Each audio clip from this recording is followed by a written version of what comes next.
මම ඔයාට කැමතියි. මම ඔයාට කැමතියි කියලා ඉංග්‍රීසි වලින් කියන්න I am like you කියන එකත් වැරදි. ඒ වගේම I like to you කියන එකත් වැරදි. මේ වාක්‍ය දෙකම වැරදි නම් කොහොමද අපි හරියටම අපි කෙනෙක්ට හෝ යම්කිසි දෙයකට කැමතියි කියලා ඉංග්‍රීසි වලින් කියන්නේ? අපි දැන් ඉගෙන ගමු. ඒ වගේම I am like you කියන වාක්‍ය උඩ තේරුමට අනුව වැරදි වුණත් ඒ වාක්‍ය වැරදි වෙන්නේ නැහැ. ඒකේ තේරුම වෙනස්. ඒ ගැනත් අපි ඉගෙන ගමු. හොඳයි. අපි මුලින්ම බලමු යම්කිසි කෙනෙක් තවත් යම්කිසි දෙයකට හෝ යම්කිසි කෙනෙක්ට කැමති කියලා ඉංග්‍රීසියෙන් ප්‍රකාශ කරන හරිම විදිය. ඉස්සෙල්ලම subject දාන්න. subject එක plural නම් like දාන්න. subject එක singular නම් likes කියලා භාවිත කරන්න. ඔයාලා දන්නවා I, you, we, they, Nimal and Kamal, doctors, teachers මෙන්න මේ කියන subjects සැලකෙන්නේ plural subjects විදිහට. ඔය කියන subjects එක අපිට like, I like, you like, we like, they like, teachers like කියලා අපිට භාවිත කරන්න පුළුවන්. ඊළඟට likes කියන වචනේ තියෙනවනේ. likes කියන වචනේ භාවිත කරන්නේ likes කියන verb එක. කියන්නේ verb එක likes වෙන්නේ subject එක singular වුණාම. ඒ කියන්නේ he, she, it, Nimal, Kamal, doctor, teacher වගේ singular subjects එක භාවිත කරන්න likes කියලා. එතකොට මම කැමති I like, ඔයා කැමති you like, නිමල් කැමති නිමල් likes වෙන්න ඕනි. නිමල් likes. කමල් කැමති කමල් likes වෙන්න ඕන. ඒක හොඳට මතක තියාගන්න ඒ නීතිය. ඊළඟට ඔයගොල්ලෝ පාවිච්චි කරන්න නාම පදයක්. ඊළඟට ඔයාලා භාවිත කරන්න පුළුවන් නාම පදයක්. ඒ කියන නාමපදය ඒක වචන වෙන්නත් පුළුවන් බහුවචන වෙන්නත් පුළුවන් ප්‍රශ්නයක් නෑ. I like that car කියන්නත් පුළුවන්. මම ඒ කාර් එකට කැමති. මම ඒ කාර් එකට කැමති කියන්න I like that car කියන්නත් පුළුවන්. මම ඒ කාර් වලට කැමති. එහෙම නැත්නම් මම කාර් වලට කැමති කියන්න I like cars. එහෙම නැත්නම් I like those cars කියලා අපිට භාවිත කරන්න පුළුවන්. ඉතින් noun එකකට උදාහරණයක් දෙන්නම්. ඔය දෙකම භාවිත කරන්න පුළුවන්. I like car. I like නිකම්ම car කියන්නේ නෑ. I like that car. I like this car. මම මේ කාර් එකට කැමති. I like this car. මේ කාර් එකට මම කැමති. I like this car. I like that car. ඒ විදිහට අපිට භාවිත කරන්න පුළුවන්. cars මම කාර් වලට කැමති. I like cars. I like cars. මම කාර් වලට කැමති. I like cars. object pronouns කියලා තියෙන්නේ මොකක්ද? object pronouns කියලා කියන්නේ ඔයාලා දන්නවා me, you, us, them. ඒ කියන්නේ මට, ඔයාට, අපිට, ඒගොල්ලන්ට කියන අදහස එන pronouns ටික තමයි object pronouns කියලා කියන්නේ. ඒක උගන්වන වෙලාවක් නෙමෙයි මේක. නමුත් මම ඒක දාලා තියෙනවා. උදාහරණයක් විදිහට me, you, us මෙන්න මේ වගේ pronouns වලට තමයි object pronouns කියලා කියන්නේ. අපිට කියන්න මම ඔයාට කැමති. I like you. I like you. හොඳට මතක තියාගන්න I like to you එන්නේ නැහැ.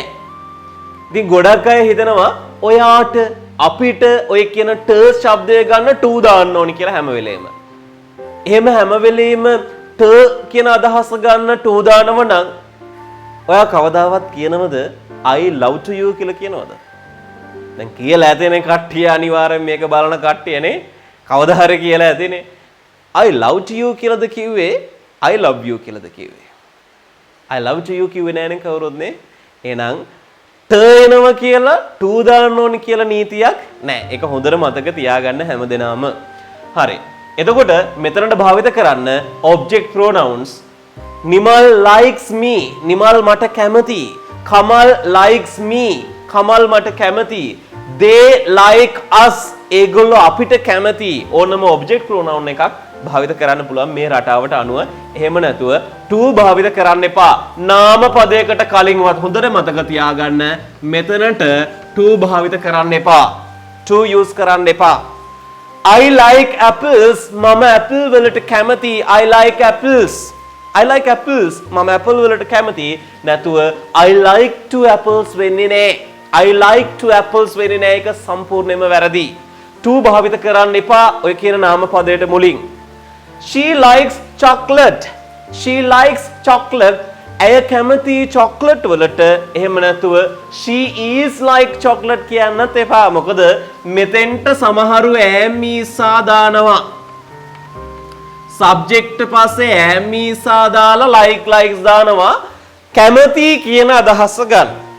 කැමති කියන අදහස කාට හරි කෙනෙක්ට කැමති මොනවා හරි දෙයකට කැමති කියන අදහස ගන්න සබ්ජෙක්ට් පස්සේ ඈමීසා දාලා කතා කරන්න එපා. I am like apples කියන්න එපා. She is like mangoes කියන්න එපා. වැරදි මේ කරන ගොඩක් ලොකු වැරද්දක්. ගොඩක් අය කරන වැරද්දක් නේ. They are like me වැරදි. එහෙම කියන්න එපා. ඒ කැමති කියන අදහස ගන්න එහෙම කියන්න එපා. නමුත් ඒ වාක්‍ය ග්‍රැමටිකලි වැරදි නෑ. එහෙම කතා කරන අවස්ථාවක් තියෙන මම කියන්නම් මොන වගේ තැන්වලද කියලා. ඊළඟට we like you අපි ඔයාට කැමති. we like you අපි ඔයාට කැමති. we like you අපි ඔයාට කැමති. someone likes them someone කැමති ඒගොල්ලන්ට. someone කියන්නේ singular subject එකක් නිසා අපි භාවිත කරනවා likes කියලා. ඉතින් කවුරු හරි කෙනෙක් යම් කිසි දෙයකට හෝ තවත් කෙනෙක්ට කැමතියි කියලා කියන්නේ කොහොමද කියලා අපි මුලින් ඉගෙන ගත්තනේ. දැන් මෙතනක් තියෙනවා like. මෙතනත් ඔයාලට පේන්න තියෙනවා like. දැන් මම මුලින්ම කිව්වා I am like apples කියන වාක්‍ය වැරදි. නේ? I am like you කිව්වොත් වැරදි. වැරදි වෙන්න හේතුව අර මම ඔයාට කැමති කියන අදහස තුල ඒ වාක්‍ය සම්පූර්ණයෙන්ම වැරදි. නමුත් ඒ වාක්‍ය ගත්තට පස්සේ වාක්‍ය ව්‍යාකරණානුකූලව හරි. මේකේ තියෙන්නේ මෙන්න මෙතනදී සබ්ජෙක්ට් ඉන්නවා. සබ්ජෙක්ට් අනුව am is ආයොදනවා. සබ්ජෙක්ට් අනුව am is ආයොදනවා. ඊට පස්සේ like. මෙතන like වල අදහස හොඳට මතක තියාගන්න. වගේ කියන අදහස තමයි මෙතන තියෙන්නේ. එතකොට බලන්න I am like you මම ඔයා වගේ. මේක නෙගටිව් වලින් කියන්න පුළුවන්. I am not like you මම ඔයා වගේ නෙමෙයි. I'm not like you. එහෙම කියන්න පුළුවන් මම ඔයා වගේ නෙමෙයි කියන අදහස ගන්න. නැතුව කැමති කියන අදහස මේ රටාව තුල ගෑවිලාවක්වත් නැහැ. ඒක හොඳට මතක තියාගන්න. ඊට පස්සේ he is like my brother. එයා මගේ සහෝදරයා වගේ. නේ? You are like my brother. ඔයා මගේ සහෝදරයා වගේ. He is like my brother. එයා මගේ සහෝදරයා වගේ. ඊළඟට මෙතනදී likes වෙන්නේත් නැහැ. ඒකත් හොඳට මතක තියාගන්න. He's like my father. He's like my brother. ඒ වගේ කතා කරන්න පුළුවන්. ඊළඟට you are like my father. දැන් කවුරු හරි ඔයා ගෑනු ළමයෙක් නම් ඔයාට මොකක් හරි ප්‍රොපෝසල් එකක් එනවා ටිකක් වයසක කෙනෙක්ගේ නේ. ඊට පස්සේ ඔයාට කියන්න පුළුවන් how can I love him? How can I marry him? He is like my father. නේ? He is like my father. එයා මගේ තාත්තා වගේ. නේ? කැලීම මූණට කියන්න පුළුවන් how can I marry you? මං කොහොමද ඔයාව කසාද බඳින්නේ? You are like my father. ඔයා මගේ තාත්තා වගේ. ඒ කියන අදහස ගන්න පුළුවන්. You are like my father. ඔයා මගේ තාත්තා වගේ. එහෙම නැතුව ගතිගුණයක් විතර ගන්නත් පුළුවන්. අපි හිතමුකෝ යම් කිසි කෙනෙක් ඔයාට ඔයාගේ තාත්තා වගේ සලකනව නම් ඔයාට කියන්න පුළුවන් you are like my father. ඔයා මගේ තාත්තා වගේ. ඉතින් හොඳින් සලකන හස්බන්ඩ් කෙනෙක්ට කියන්න පුළුවන් you are like my father නැත්නම් you are like my mother කියලා අම්මා කෙනෙක් වගේ ඉන්න වයිෆ් කෙනෙකුට කියන්න පුළුවන් you are like my mother ඔයා මගේ අම්මා වගේ කියලා. you are like my father ඔයා මගේ තාත්තා වගේ කියලා. ඉතින් මම හිතනවා අද ඔයාලට පාඩම ඊටමත් ලේසියෙන් තේරුම් ගන්න පුළුවන් වුණා කියලා. එහෙමනම් අපි ආයෙත් අලුත් වීඩියෝ එකකින් හම්බ වෙමු. මගේ YouTube channel එක තාම subscribe කරලා නැත්නම් දැන්ම subscribe කරන්න. ඒ වගේම bell icon එකත් click කරන්න. like එකක් දාගෙන යන්නත් අමතක කරන්න එපා.